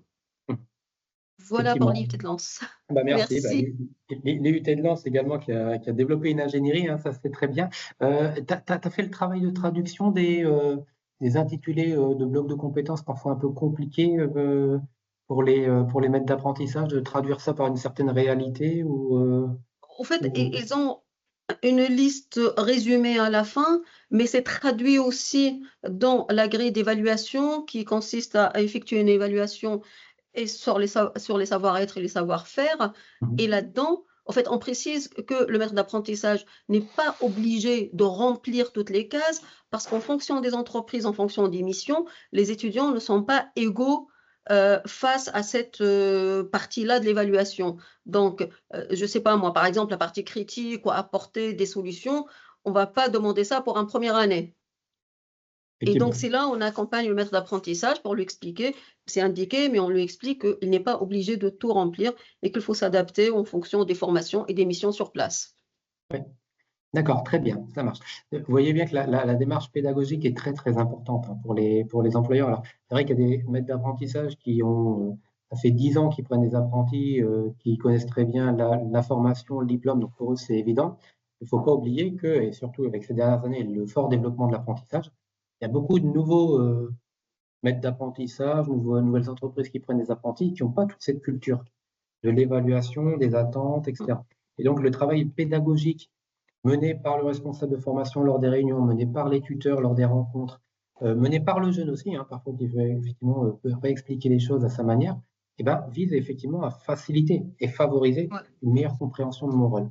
Et je pense que peut-être ça évite, comme tu le disais, l'école des fans, qui parfois, si je me sens pas impliqué, si on me demande de remplir des trucs que je n'ai pas de réalité derrière, bah, je coche des cases et puis, oh ben, il était sympa, donc je lui donne une bonne note, même s'il n'y a aucune chance que je le recrute parce que je sais exactement ce qu'il vaut et je ne lui donnerai jamais effectivement un boulot chez mon Voilà. pays. Le seul problème qu'on rencontre, au fait, c'est le nombre de présences pour les réunions de maître d'apprentissage. Je ne sais pas si les collègues arrivent à avoir Mobiliser. beaucoup, mais on a testé tous les formats, tous les créneaux, début, fin de semaine, à midi, matin, fin de journée. Et fréquemment, ce sont ceux qui connaissent déjà la formation qui reviennent à chaque fois. Et à cela, on n'a rien à dire. Donc là, on est parti justement sur de l'hybride, sur la pause de midi, en milieu de semaine. Mhm. Voilà, c'est la formule la plus attractive, a priori, pour l'instant. D'accord, ok. Merci Lagette. Merci. Mathieu, tu voulais répondre, réagir et puis on donnera la parole à Maïté ensuite, oui. Ouais, je voulais juste réagir là sur ce point de l'engagement finalement des entreprises et faire un parallèle sur ce que disait Delphine tout à l'heure, le fait d'avoir un niveau de compétences socle assuré par l'école et une spécialité par l'entreprise. Je pense qu'en fait, ça peut aussi se faire dans l'autre sens. Quand on a une entreprise qui justement se détache un petit peu du référentiel de compétences en disant ça me concerne pas, ça me concerne pas, ça me concerne pas parce que c'est pas des activités que nous avons dans l'entreprise, on peut aussi leur rappeler que quand ils prennent un apprenti, ils peuvent assurer au moins une mission basique, au moins une tâche essentielle pour que l'apprenti puisse mettre en application ses compétences acquises dans le cadre académique, sans pour autant que ça devienne sa mission principale. Moi, je le vois chez de nombreux clients qui recrutent, alors au hasard, les licences ou master communication parce qu'ils veulent gérer le site internet et les réseaux sociaux, et qui disent, bah non, sur la communication événementielle, on n'est pas concerné, on n'en fait pas. Simplement de rappeler à l'employeur qu'on n'est pas obligé, quand on parle de communication événementielle, d'organiser un événement de dingue au Zénith ou quoi que ce soit, mais de pouvoir trouver une mission, une tâche pour que voilà, ça se joue un peu dans les deux sens. L'école assure 100% du socle de compétences avec une spécialité entreprise. L'entreprise doit assurer 100% de missions qui sont en lien avec le référentiel, avec des spécialités qui sont les missions principales. Ça peut fonctionner comme ça et vraiment être sur du donnant-donnant. Et là, on engage peut-être un peu plus les entreprises sur des missions qui ne sont pas leur cœur de métier. Oui, tout à fait, c'est une très bonne remarque et ça m'amène à faire le lien avec l'équipe tutorale, c'est-à-dire de aussi parler de Tout à fait. l'entreprise en disant, effectivement, moi je fais de l'ingénierie de formation, mais pourquoi mon apprenti n'irait pas passer une demi-journée, une journée avec Guillaume pour comprendre le financement de l'apprentissage? Et ça, effectivement, je pense que c'est quelque chose que les tuteurs écoles doivent effectivement peut-être intégrer en se disant, bah oui, regardez, et c'est pour ça qu'il faut les aider. Quand on a un référentiel de compétences où on voit un petit peu tous les champs qu'on est censé à minima avoir vu, peut-être pas avoir fait, mais avoir vu, et bien derrière, ça permet de se dire, oui, regardez, c'est clair, vous êtes spécialisé dans un domaine et c'est logique. Par contre, n'hésitez pas à programmer un temps où le jeune va travailler sur une petite mission en lien avec le service d'à côté, en lien avec ce qui se passe en amont, en aval, pour aussi enrichir son expérience et son vécu. Et je dirais même que c'est fondamental pour qu'ils comprennent la logique de process et de bien comprendre à quel niveau il se situe en amont et en aval de ce qui est produit. Donc je pense que ça, c'est aussi très intéressant et inviter à cette logique d'équipe tutorale interne à l'entreprise pour encourager. Oui, Maïté, tu lèves la main, je te laisse prendre la main. Oui, c'était pour rebondir sur les propos de Najette. On rencontre effectivement la même difficulté sur le taux de participation, je dirais, soit des services RH ou des maîtres d'apprentissage à ces diverses réunions. Alors nous, on a testé la formule, alors faut l'accepter aussi, mais on a testé la formule 18h30, 19h30, voire même 20h. selon les informations qui soient véhiculées aux entreprises. Ça marche beaucoup mieux qu'entre midi et 2 ou en pleine journée. Et ce qu'on fait, c'est qu'on enregistre la réunion et on transmet le lien de replay à l'ensemble des services RH et maîtres d'apprentissage. Et on met en copie les apprentis. Donc, il n'y a pas de secret. Il y a bien un moment donné où il y a un des 3 interlocuteurs qui va avoir l'information et ça nous permet effectivement de nous assurer, en tout cas, ou de faire au mieux pour fiabiliser la transmission des informations. Ça, Effectivement, c'est le ouais. retour d'expérience saisie. Ouais, tout à fait. C'est vrai que pour les professionnels, se libérer, souvent, c'est plus facile en fin de journée. C'est vrai, effectivement, hein, de se dire, bon, ben voilà, j'ai fini ma journée de travail ou du bureau, je me connecte à 18h30 pour une visio qui durera 1 heure. C'est vrai que parfois, c'est plus facile. Après, c'est vrai que c'est toute une organisation à pouvoir gérer. Ouais. Si on regarde rapidement le petit sondage, on avait donc 6 personnes qui ont répondu sur effectivement, il y a 2 évaluations par an en moyenne hein, sur le rythme. Et puis on a également une évaluation 3 fois par an quand même. Effectivement, sur des temps dédiés, des temps particuliers. Je ne sais pas si Caroline, tu as répondu 3 fois par an. Est-ce que tu as, voilà, juste dire. Alors, j'ai répondu 3 fois par an de ma position de la seule personne probablement ici qui ne fait pas du tout d'évaluation. De ton vécu, de ce que tu vois dans les formations que tu encadres. Cependant, c'était plus une réflexion, moi, de ma posture où je me dis une espèce d'évaluation trimestrielle, donc quelque chose en mi-semestre vers avril. Ça pourrait être un point de réflexion. Après, évidemment, j'ai tout à fait entendu tous les arguments et notamment, je sais la difficulté qu'on obtient parfois à obtenir, enfin en tout cas mes collègues ont du mal à obtenir les réponses au livret en ligne. Donc j'imagine que rajouter, enfin, c'est déjà dur d'obtenir des réponses au rapport d'étonnement de la part des étudiants qu'on a dans nos locaux, tant que mes collègues côtoient au quotidien, ils ont déjà du mal à leur faire répondre aux questions. Donc j'imagine évidemment que rajouter une 3e, c'est plus compliqué, mais je pense qu'il y a des situations où en fait c'est pas tant un moment d'évaluation que d'échange, de se dire bon bah à instant T, en fait il y a potentiellement quelque chose qui fonctionne pas, qui va pas forcément ressortir parce que les gens vont pas en parler, et d'un coup on va apprendre qu'en fait ça se passe super mal et qu'il va falloir rompre le contrat.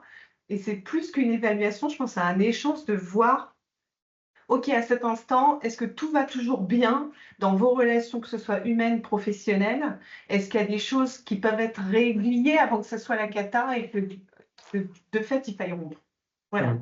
Oui, tout à fait. Tu poses un élément qui est intéressant aussi, qui est qu'est-ce que ça veut dire évaluer déjà. Et c'est vrai que au démarrage de la formation, on peut avoir aussi cette logique de ce qu'on appelle déjà de l'autopositionnement de la part de l'apprenti, hein, ce que tu appelles dans le cadre du rapport d'étonnement un petit peu. Peut-être aussi de se dire, ben, c'est intéressant de se dire, et ça fait partie de la réflexivité, hein, permettre aux jeunes de comprendre et de prendre conscience un peu de ce qu'ils développent et comment ils fonctionnent et ce qu'ils doivent améliorer. C'est aussi de se dire, ben voilà, peut-être le référentiel de compétences. Théoriquement, à la fin de l'année ou à la fin du cycle de formation, moi, tu sauras faire tout ça.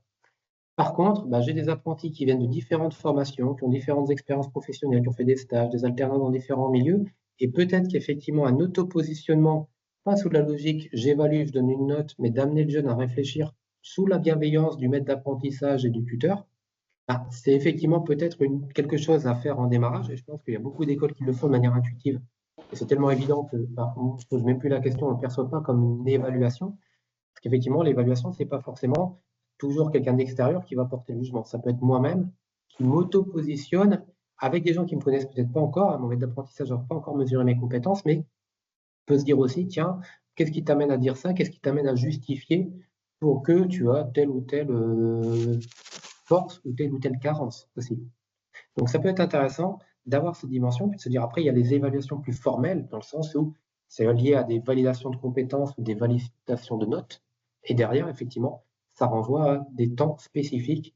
Mais effectivement, cette logique d'évaluation partagée, c'est intéressant également. Oui, Cécile, tu lèves la main. Est-ce qu'on m'entend? C'est bon, oui. Pardon. Oui. Juste pour Sébastien, effectivement, l'évaluation des compétences chez nous, elle est une fois par an, mais elle est croisée.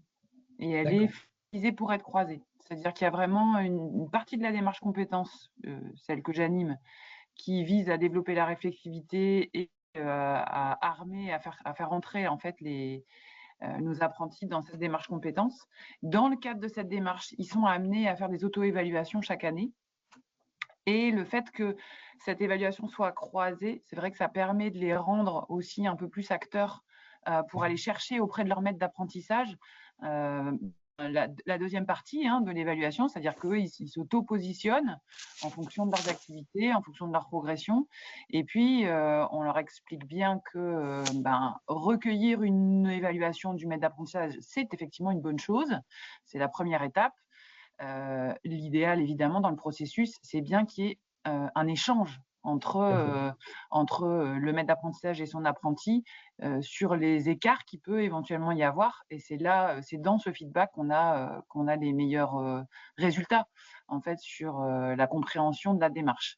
Sachant que la troisième partie de cette évaluation annuelle, elle est quand même aux mains des tuteurs académiques qui doivent venir en appui pour solliciter l'entreprise sur l'évaluation des compétences et d'avoir des réponses aussi en termes de progression, en termes de mise en place de nouvelles activités pour répondre aux besoins en progression. Enfin voilà, c'est aussi pour apporter un retour d'expérience sur la partie plutôt développement de la réflexivité et auto-évaluation.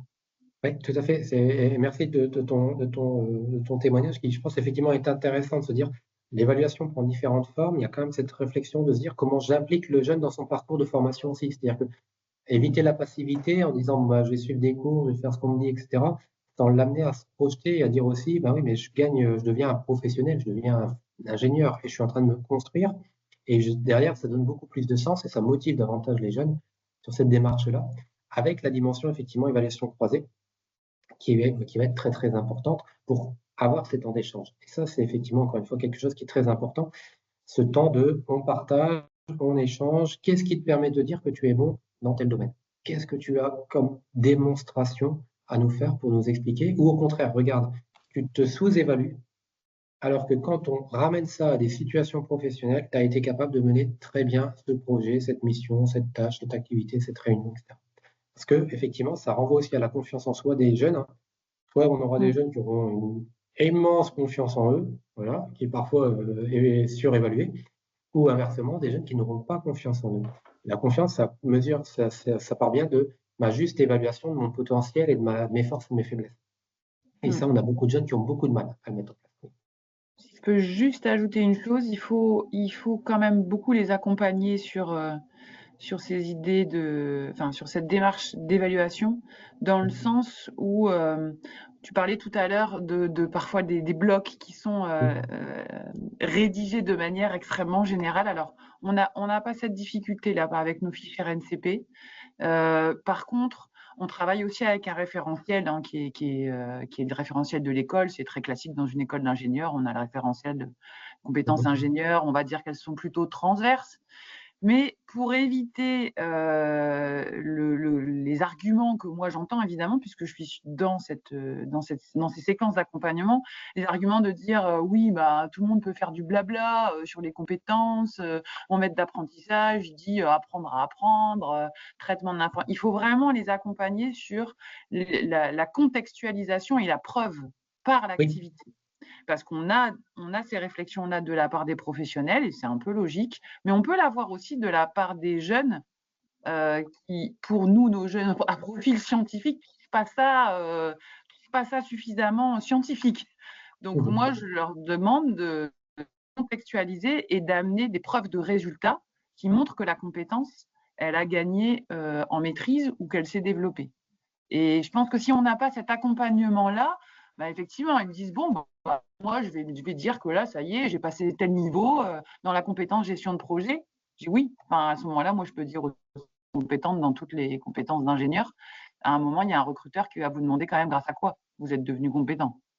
Exactement. C'est vrai qu'il y a cet aspect-là vraiment de travail avec eux qui permet de contourner cet écueil dans lequel on peut tomber, hein. On évalue des compétences, on les a écrites comme ça, alors à quoi ça rime, et puis on perd en fait. Parfois, on va perdre en fait nos partenaires en entreprise si on n'est pas rigoureux sur OK, mais grâce à quoi, quelles activités, et en même temps, on y gagne aussi beaucoup pour déterminer. Parfois, quand ils ont l'impression en entreprise de stagner un peu dans leur mission, de dire OK, donc c'est quoi la marche d'après? À travers quelle activité on va pouvoir l'amener à progresser. Exactement, tu as tout à fait raison et ça c'est très important. Et c'était même pas calculé, mais tu vas me permettre de placer ma phrase, là. En cette période de Saint-Valentin qui approche, hein, voilà, on va beaucoup parler d'amour, hein, n'est-ce pas? Voilà, et vous allez me dire, mais quel lien? Eh ben, la compétence, c'est comme l'amour. Il n'y a pas d'amour, il n'y a que des preuves d'amour. Il n'y a pas de compétences, il n'y a que des preuves de compétences. Et je te remercie, Cécile, de m'avoir permis de lancer ma phrase, n'est-ce pas? Par rapport à ça, voilà. Mathieu, il adore. Voilà. Tu as le droit de la reciter, Mathieu, dans un prochain atelier. Mais on est bien d'accord. C'est-à-dire que la compétence, c'est pas du déclaratif. C'est quels sont les actes qui font que je prouve que je sais faire du projet, je sais faire de l'analyse de process, etc., etc. Et ça, c'est très, très important pour effectivement faire en sorte que on puisse se dire concrètement comment on va avoir ces justifications, cette contextualisation qui font que oui, je fais de la gestion de projet, ça c'est ce que je mets sur mon CV. Prouvez-le. Voilà, prouvez-le. Et donc maintenant, hein, si vous faites le parallèle avec l'amour, hein, il ne suffit pas de dire qu'on vous aime, il faut le prouver également. Voilà. Ça c'est aussi important. Merci en tout cas pour ce témoignage, Cécile, qui est très très juste et qui est très très important sur amener le jeune, pas uniquement à cocher des cases, mais de dire vraiment quelles sont les productions que je peux mettre en place. Ça c'est quelque chose qui est très très important. Ok, très bien, je vois que c'est bien ça. J'allais dire des réactions. Allez, tu peux me citer, hein, voilà, Mathieu. Allez, blague à part, il est midi quasiment. On a de la citation de Sébastien. Ah oui, alors là, attention, hein. Attention, mais il faut mettre des échelles de 4 à 5 uniquement, Michael, là, quand tu me fais une notation comme ça. Sinon, c'est pas. Voilà. Je crains le retour d'évaluation. Très bien. Il est midi. Alors, sur la suite du programme, simplement pour finir rapidement, mais tout ça, vous l'aurez. Au niveau effectivement de cette question d'évaluation, voilà ce que nous, on aborde souvent en formation maître d'apprentissage tuteur, hein, très clairement, quand on fait des formations maître d'apprentissage. Et on part sur une logique de cycle d'évaluation, effectivement, sur l'année, sur le cycle de formation, etc. Et donc, il est très important de se dire, effectivement, de où on part. Ce fameux diagnostic de départ, cette question d'autopositionnement, nous, on vous encourage à essayer de l'envisager pour se dire, effectivement, un jeune qui arrive, alors quand il sort du bac pour Nagette, par exemple, effectivement, c'est sûr qu'il n'a pas forcément beaucoup de compétences, mais quand on arrive sur les niveaux à partir de la licence, du master, c'est des jeunes qui ont déjà du vécu, ils ont déjà fait des expériences, ils ont déjà un petit peu vécu. Donc, l'auto-évaluation, l'auto-positionnement est quelque chose d'important. Partir d'une base de données qui va nous dire derrière, effectivement, quel est ton niveau de compétence à aujourd'hui. Je t'ai recruté, tu as déclaré dans ton CV que tu savais faire du recrutement ou que tu savais faire effectivement de la mécanique. Prouve-moi, explique-moi ce que tu sais faire. Et positionne-toi en me contextualisant. Puis à partir de là, on va partir effectivement sur des outils qui peuvent être utiles, c'est-à-dire qu'on va définir un plan de développement des compétences. Est-ce que quelqu'un qui est déjà très bon dans un domaine, l'entreprise a intérêt à poursuivre son développement ou est-ce qu'elle a intérêt à jouer la polyvalence? Et là, il y a des stratégies de développement des compétences qui relèvent de l'entreprise et qui va amener à dire d'une certaine manière, tu es déjà très bon et moi j'ai besoin de te former un polyvalent, ou au contraire, tu es spécialisé, tu as déjà une bonne connaissance dans un domaine et on va te pousser au maximum le plus loin possible. Et c'est là où effectivement, comme le disait Mathieu tout à l'heure, il est très important de rappeler le périmètre de la formation et d'amener le jeune à prendre conscience aussi que le jeune il ne peut pas être formé que expert en paye, hein, je prends l'exemple de la RH, expert en paye et derrière ne pas savoir ce qui se passe en droit du travail ou en recrutement. Oui, il y a ce besoin effectivement de se dire quel va être l'enjeu. À partir de là, une phase d'évaluation intermédiaire, en phase 3, possibilité de s'aligner sur les visites entreprises pour prévoir les temps d'évaluation et de bilan, et ça c'est effectivement très important également. Préparer les visites avec le tuteur, et nous on parle effectivement en général d'avoir entre 10 et 15 compétences à évaluer en demandant la présentation de preuves de compétences, hein, tu vois, c'est comme quoi. C'était bien effectivement une remarque très juste sur laquelle on partage, de dire concrètement quelles sont mes réalisations, qu'est-ce que j'ai mis en place et comment on va mettre tout ça en place. Dans une deuxième phase du cycle, la phase 4, on va actualiser par rapport à cette première évaluation, ce que tu disais également, ce que vous disiez tous et toutes, effectivement, en disant, d'une première évaluation, ça permet d'ajuster, d'affiner, de faire un feedback aux jeunes aussi, ce qui va, ce qui ne va pas. Ensuite, effectivement, de redéfinir un plan de développement des compétences, un plan de formation en entreprise et en centre de formation, pourquoi pas, avec une logique en phase 5 d'évaluation finale, où effectivement, en fin d'année ou en fin de cycle de formation, je vais prévoir une évaluation à partir des référentiels, des outils de l'entreprise, mais également, bien sûr, à partir des outils de l'école. Et puis, la dernière phase, la phase 6 également, cette notion de reconnaissance, qui est également très importante, en disant, je ne vais pas dire, bon, c'est bon, merci, au revoir. Comment, à un moment donné, on va reconnaître aussi la montée en compétences. À l'université, à l'école, on fait à travers un diplôme, à travers une certification, voilà, un parchemin que l'on remet pour bien montrer qu'il est diplômé, il peut effectivement présenter ça devant la société, je dirais d'une certaine manière. Et en même temps, effectivement, la question qui va être, concrètement, on va aussi reconnaître les compétences développées. Donc là-dessus, nous, on réfléchit avec Formasup sur toujours la question des badges de compétences, des choses comme ça. Comment on peut aussi valoriser les compétences développées par nos jeunes d'une certaine manière. Ça, on y reviendra un jour dans un prochain atelier. Voilà un petit peu pour le cycle un petit peu de formation. Comme il est midi et qu'on a promis de ne pas finir trop tard, on a un troisième aspect, mais que je vais vous proposer peut-être de traiter lors d'un prochain atelier, si vous êtes d'accord. Je pense que voilà. Mais vous avez déjà commencé à en parler. On a parlé effectivement les rôles des acteurs. Donc effectivement, le rôle du maître d'apprentissage dans l'évaluation, entre effectivement école des fans et puis trop rigoureux, à quel juste milieu. Je pense, et je suis persuadé, je pense que vous avez commencé à l'indiquer les uns et les autres, il y a le tuteur pédagogique, le représentant de l'école a un vrai rôle comme facilitateur de l'évaluation. Et je pense que parfois, on ne prépare pas assez nos tuteurs écoles à faciliter ça, à expliquer, à faire preuve de pédagogie auprès des acteurs, ce qui fait que parfois, oui, ok, vous avez rempli un tableau, tiens, très bien, je prends la note et au revoir. Donc, ok. Maintenant, on n'a pas accompagné le maître d'apprentissage dans ce questionnement-là. Même chose, le tuteur pédagogique est censé accompagner le jeune dans aussi son auto-positionnement, peut-être, de se dire aussi, qu'est-ce que ça veut dire, t'auto-positionner, etc. Donc, il y a sans doute un travail à mettre en place au niveau des tuteurs. Et puis, le responsable de formation dans le concepteur du système aussi, quel peut être son rôle. Et ça, c'est des choses sur lesquelles je vous proposerai de le réaborder lors du prochain webinaire qui se tiendra effectivement le 13 mars 2025. On vous invite déjà à bloquer la date sur lequel on reviendra sur tout ce qu'on a dit. Et puis, effectivement, on parlera peut-être du rôle des acteurs. Donc, vous savez déjà qu'on abordera cette question. Pour terminer, je vais vous laisser la parole quelques instants pour, au-delà d'avoir évalué ma belle phrase, n'est-ce pas? J'espère que j'ai 100% de 5 sur 5. Mais au-delà de cette belle phrase, aussi, est-ce qu'il y a d'autres sujets par rapport à l'atelier qu'on a fait aujourd'hui, celui qu'on a fait le 12 décembre pour ceux qui étaient là? Est-ce qu'il y a d'autres sujets que vous souhaitez spécifiquement qu'on aborde dans cette question de l'évaluation? Est-ce que quelqu'un se dit, moi je suis un petit peu frustré, je ne sais pas trop, on n'a pas trop abordé ou j'ai raté un épisode où j'aimerais qu'on approfondisse. Est-ce que quelqu'un a un sujet particulier que vous aimeriez approfondir? Allez-y, n'hésitez pas.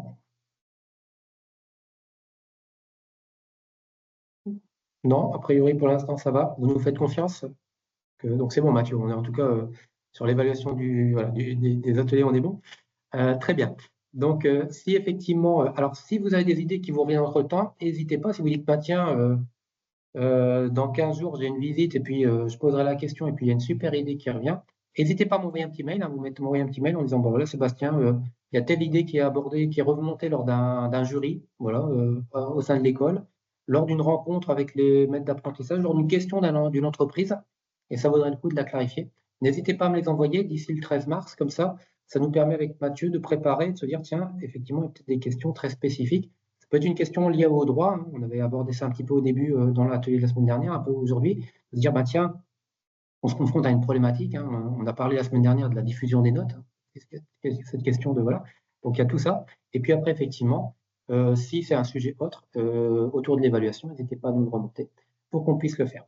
Et je vous rappelle que donc un petit peu la production de ce qu'on a fait, donc à la fois la synthèse des PowerPoint que je transmets, puis les échanges que vous nous remontez, que vous nous partagez, eh bien, on va essayer de se construire une petite base de documentaire de bonnes pratiques d'évaluation dans laquelle ce sera un peu la fusion des différents PowerPoint avec les remarques des uns et des autres pour se dire, tiens, ben, effectivement, voilà un petit peu ce qu'on collectivement, il nous semble, les bonnes pratiques qui peuvent être intéressantes en matière d'évaluation. Voilà pour l'atelier. Est-ce que tout va bien? Ça va? J'espère qu'on a été intéressant, Mathieu et moi. Oui, bien sûr, toujours. Ah, merci Noël, merci. Oui, Merci beaucoup, merci à vous. Ok, bah, très Merci, bien. au Un revoir. grand merci à vous. Merci Merci. beaucoup. Ben, on vous souhaite un bon appétit, une bonne fin de journée Merci à à vous toutes et à aussi. tous. Et puis, donc, rendez-vous le 13 mars. N'oubliez pas le colloque le 25 avril. Tout le monde chez Nagette, elle nous invite à la maison. C'est cool. Voilà, le 25 avril. Et puis, on a également, je ne les ai pas mises là, je les avais mises dans l'atelier de la semaine dernière, les ateliers experts qu'on va relancer très prochainement. Donc, on aura des questions autour du financement de l'apprentissage, animées par Virginie et Guillaume notamment. Détermination d'un prix, les tarifs, les enjeux, comment on pose tout ça. Autour de la mobilité internationale, comme chaque année avec Joss. On aura également, bien sûr, sur le livret d'apprentissage, sur l'inclusion de nos apprentis, etc. Donc, toute une série des ateliers experts, un par mois en moyenne, qui vont se relancer à partir de février cette année.